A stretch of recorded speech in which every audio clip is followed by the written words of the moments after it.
আসসালামু আলাইকুম গাইস, সবাই কেমন আছেন? আশা করি আল্লাহর অশেষ রহমতে সবাই ভালো আছেন।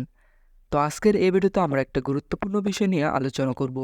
বিষয়টা হলো আমরা যারা বাংলাদেশ সেনাবাহিনীতে আবেদন করেছি এবং বাংলাদেশ সেনাবাহিনীর মাঠ পরীক্ষা দিব, তাদের প্রত্যেকেরই মনে প্রশ্ন যে বাংলাদেশ সেনাবাহিনীর মাঠ পরীক্ষা কয়দিন হয়, অর্থাৎ মাঠে কয়দিন যেতে হবে এবং মাঠের কিছু গুরুত্বপূর্ণ প্রশ্ন বা বিষয় নিয়ে আজকে আপনাদের সাথে আলোচনা করব।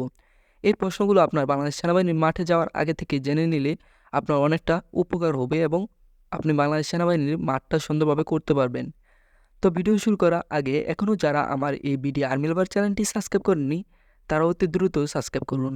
এখানে বিভিন্ন বাহিনী সম্পর্কিত সকল প্রকার ভিডিও আপনারা পাবেন ইনশাল্লাহ। তো বেশি কথা না বাড়িয়ে মেন বিষয়ে আসি, যে বাংলাদেশ সেনাবাহিনীর মাঠ পরীক্ষা। তো দেখুন, মাঠে যাওয়ার ৭২ ঘন্টা পূর্বে অর্থাৎ ৩ দিন আগেই আপনার মোবাইলে এসএমএস আসবে এবং এই এসএমএসে উল্লেখিত থাকবে মাঠে যাওয়ার সময়, মানে কয়টা বাজে মাঠে যাবেন, কত তারিখে মাঠে যাবেন এবং মাঠের কেন্দ্র, অর্থাৎ আপনার কোন মাঠে যাবেন বা কোন কেন্দ্রে গিয়ে আপনার মাঠ পরীক্ষাটা দিতে হবে, এই বিষয়টা থাকে।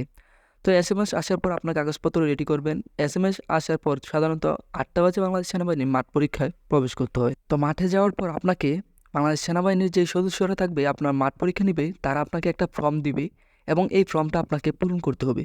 ফর্মটা পূরণ করার পর আপনাকে ২০০ থেকে ২৫০ টাকার মতো জমা দিতে হবে। এই টাকাগুলো হলো আপনার সকালের নাস্তা, দুপুরের হালকা খাবার এবং দুপুরের যে টিফিনটা আছে এই টিফিনটা করাবে আর কি। তো এই টাকাটা জমা দেওয়ার পর আপনার বিভিন্ন পরীক্ষা হবে।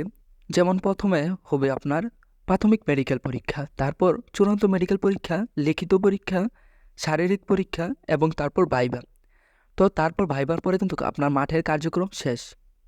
এই পর্যন্ত যারা টিকে থাকতে পারবেন তাদের তার পরবর্তীতে ফিঙ্গার নেওয়া হবে এবং আপনার একটা ফেসের ছবি নেওয়া হবে। তারপর আপনাকে একটা কাগজ দেওয়া হবে, যে কাগজে আপনারা পরবর্তী ডেট দেওয়া থাকবে, যেদিন আপনার ফুল কাগজপত্র নিয়ে ওই দিন চাইলে অ্যাপয়েন্টমেন্ট লেটারটা আনবেন।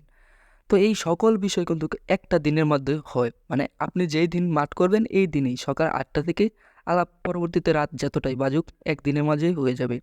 এখানে আরেকটা বিষয় উল্লেখিত যে অনেকেই তো সকাল ৮টা বাজে ঢুকে কিছুক্ষণের মাধ্যমে সে বাদ পড়ে যায় বিভিন্ন সমস্যার জন্য প্রাথমিক মেডিকেল থেকে। তো এখন তাদেরকে কি করা হয়, যেহেতু তাদের কাছ থেকে বাংলাদেশ সেনাবাহিনী ২০০ বা ২৫০ টাকা নিয়েছে, সেই জন্য কিন্তু এই টাকাটা তাদের উপর প্রয়োগ করে কিভাবে, প্রথম তাকে সকালে একটা হালকা নাস্তা দিবে, বেলা ১২টার দিকে তারপর আবার একটা নাস্তা দিবে, তারপর দুপুরে খাবারটা দিয়া খাবার ওই জায়গায় বসে খেয়ে তারপর মাঠ থেকে বারোতে দিবে। এর আগে কিন্তু মাঠ থেকে তারা ছাড়বে না। তো আশা করছি বুঝতে পারছেন একদিনের মাঠের যাবতীয় কার্যক্রম, অর্থাৎ একটা রিক্রুট মাঠে বা বাংলাদেশ সেনাবাহিনী ভর্তি মাঠে কী কী হয় তার সকলটাই আপনারা বুঝতে পারছেন একদিনে। তো ভিডিওটা ভালো লাগলে অবশ্যই লাইক দিয়ে দেবেন। পরবর্তীতে কী সম্পর্কে ভিডিও চান তা কমেন্টের মাধ্যমে জানাবেন।